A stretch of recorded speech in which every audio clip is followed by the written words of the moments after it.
14 sano waan dhigaa iskuulka bilaa mishaar baan hawaan iska samreey waxaan rajaynayaa inaan ku guuleysto insha Allah waxaan shaqeynayay 20 sanadood ilaahay bay igu diciraas ay ugu taalo culimaan hoo masaajid imaamka been ma sheegi karo laakiin 20 sanadood baan shaqeynayay 2004 baa dugsiga aan joogo intee lag ayaad ku shaqeynaysay ku meelgaad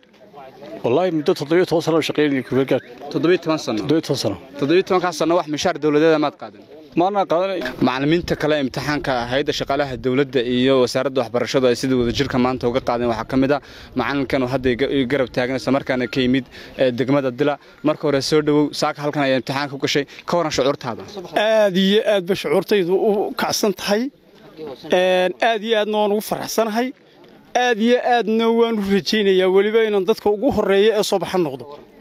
aad iyo aad baan u faraxsanahay muddo intee lag baad macallin ku shaqeynaysay ee si tabarucaad ah oo ummadda aad uga adeegaysay anigu waxaan shaqeynayay 20 sanadood ilaahay bay igu diciraas ay ugu taalo culimaan hoo masaajid imaamka been ma sheegi karo laakiin 20 sanadood baan shaqeynayay 2004 baa dugsiga aan joogo ilaa maanta ka shaqeeyo iyo la dhisay gabadhiisba cishadii markaa la dhisay sidaan ula soo bilaabay ilaa maanta waan shaqeynayay saaka imtixaan baad gashay maxaad rajaynaysaa aad iyo aad baan u rajaynayaa cadaalad waxaan rajaynayaa inaan ku guuleysto imtixaanka oo shaqaalaha soo baxay noqdo waliba saaka imtixaankii hay'adda shaqaalaha dawladda iyo wasaaradda waxbarashada ayaad halkan oo jaamacadda Camuud aad ku gashay ka waran shucuurtaada aad iyo aad baan u faraxsanahay runaantii aad iyo aad baan ugu faraxsanahay cadaaladda iyo sida wanaagsan ee imtixaanka uu dhacay iyo sida loo qaaday aad iyo aad si fair ah oo cadaalada ayuu u dhacay imtixaankaas waxaan rajaynayaa haddii la yiraahdo sidaan anigu isleeyahay kalsooni badan ayaan qabaa waxaan isleeyahay waad soo baxaysaa haddii la yiraahdo oo wixii la ku qoray waad helisaa ismaleeyahay imtixaanka waxba ku seegay oo ka khaladay ismaleeyahay haddii la yiraahdo waxaan rajaynayaa inaan macallimiinta soo baxa noqdo muddada shaqeynayna waxay noqonaysaa sheekha imigayga horeeyay hortay hadlay macallinkii ku xigay baan ahaa 16 sano shaqeynayay oo tabarucaad ku shaqeynayay ummadda iyo dadka dugsiga Xuseen Miigane run ahaantii maadada xisaabtan ka dhigaa maadadaasi waa had iyo jeer ardayda aad baan yaan ugu taxaluujinaa inay noqdaan arday waxbarashadoodu aad u fiican tahay arday wixii karaankayaga waxba kama karno waxaan rajaynaynaa imtixaanka feerka maanta aanu galay bayrolka inuu Ilaahay nagu guuleeyo oo noqono kuwii soo baxa haddii la yiraahdo ee la qaato marka hore telefishinka MTV ku soo dhaweynaya saaka halkan ayaa timid muddo intee lag ba soo socotay waan ku dhaweey marka koobaad Ilaahay baa mahad iska leh marka labaadna waxa iska leh mahad ehelkayga iyo saygayga waxaan soo socday muddo dheer 14 sano waan dhigaa iskuulka bilaa mishaar baan hawaan iska samreey waxaan rajaynayaa inaan ku guuleysto insha Allah waxaan deganay magaalada Leeraada Garbadar oo ka tirsan Sayla muddada 14 sano ummadda waxaad ugu shaqeynaysay bilaash tabarucaad baan ugu shaqeynay maadaama anagu degmadayda ka soo jeedaday saaka halkan oo jaamacadda Camuud ay hay'adda shaqaalaha dawladda iyo wasaaradda waxbarashada imtixaan idinka qaaday maxaad rajaynaysaa macallin waxaan rajaynayaa imtixaanku wuxuu ahaa ku cadaalada insha Allah in dadka intii Ilaahay ugu talagalay ay ku guuleystaan wuuna iska fududaa xagga Ilaahay mooyaane sidoo kale macallimiinta ka timid deegaanada kale ee gobolka Awdal waxa kamid ah macallinkan hadda garab jooga deegaankee ayaad ka timid oo saaka imtixaanka halkan aad uga timid degmada Dilaan ka nimid ay Dila muddo intee lag ayaad ku shaqeynaysay ku meelgaad والله مدة 17 سنة شقيني كبرجات 17 سنة 17 سنة wax mishaar dawladeed ma qaadan marka intan musabixi waxaydana maana arag wax kale maana qaadanin saaka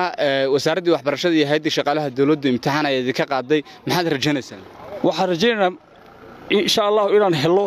maadaama aan in badan soo shaqeynay ilaa 17 sanadood imtixaankuna uu noqdo imtixaan cadaalad ah oo si xaq loo qaado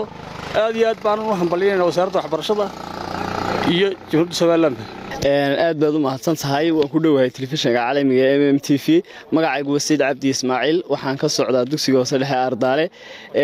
saaka waxaan u fadhiisanay imtixaankii ay qaadaysay wasaaradda waxbarashada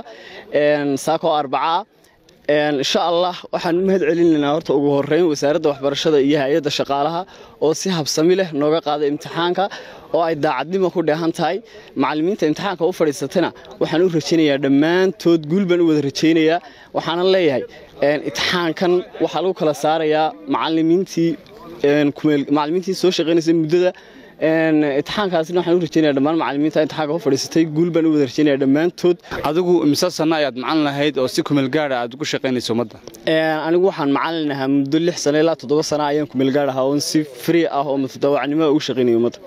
waxaan ka socdaa dugsiyada Boorama oo markaa gobolka Boorama degmada Boorama gobolka Awdal ayaa ka socdaa. marka imtixaanka in badan baan suganay, waxaan ahay macallimiinta in badan tabarucaad ku shaqaynaysay. sidaa awgeed maanta in badan baan suganay, dawladda aad iyo aad baan ugu mahad celinaynaa si ay markaasi shaqaalihii tabarucan ku soo shaqaynay intaasi si aan markaasi cadaalad u helno, markaasi nin walba position ku aboona uu galo uu markaa imtixaankana uu helo. marka waxa weeyaan muddo dheer soo shaqaynay kadib waxa weeyaan maanta waxaan filanay natiijadii waxa weeyaan nin walba wuxuu shaqaystay buu leeyahay. marka waxaan ku faraxsanahay insha Allah imtixaanku waa isku fududaa, Soomaaliya English baan galnay. marka aad iyo aad baan ayaan markaas ugu farxay markaan arkay waxa weeyaan mustaqbalka dhan payrollka inaan galo ayaan badan ku dadaalay. marka maanta haddaan nasiib ku leeyahayna waan waxa weeyaan waan helaya, haddii kalena intii kale qayrkeeda macallimiinteedii kale baa helaya. marka waxa weeyaan aad iyo aad baan u farxanay, si fiican baan markaa shaqaalaha iyo wasaaradda waxbarashada iyo dhammaan hawlgaleennada wasaaradaha dhammaantood aad iyo aad baan ugu mahadnaqay qaabka sida fiican ee nidaam kale ay noo habeeyeen, ay nin walba cadaaladiisa markaasi wuxuu doonayay markaasi maadadii uu doonayay iyo magaciisa iyo lambarkiisa isku habeeyeen. shaqaale aad iyo aad baan ugu mahad celinay. iskuulkeed ka socotay oo aad kumeel gaarka macallimiinta aad ka mid ahay? waxaan ka socday anuu dugsigan la yiraahdo Sheekh Cabdisalaan ee ku yaala Boorama. afartaa taayirdaha igu weysajeen adeer maalin walba saas u banjaray. imika halkee banjarnay igu dhow yaa rabbi walaala taayiradan baan u baahnaa in way iga banjareen, shalayna way iga banjareen, maantana way iga banjareen. waxaad gashanaysaa taayirada la yiraahdo double star. double star maxay ahayd? waa taayiro tayo leh oo wanaagsan oo aan ka banjarayn. inaan xagin ka helayaa waxa keentay shirkadda Macquul. صح meel kasta oo laga helayaa meel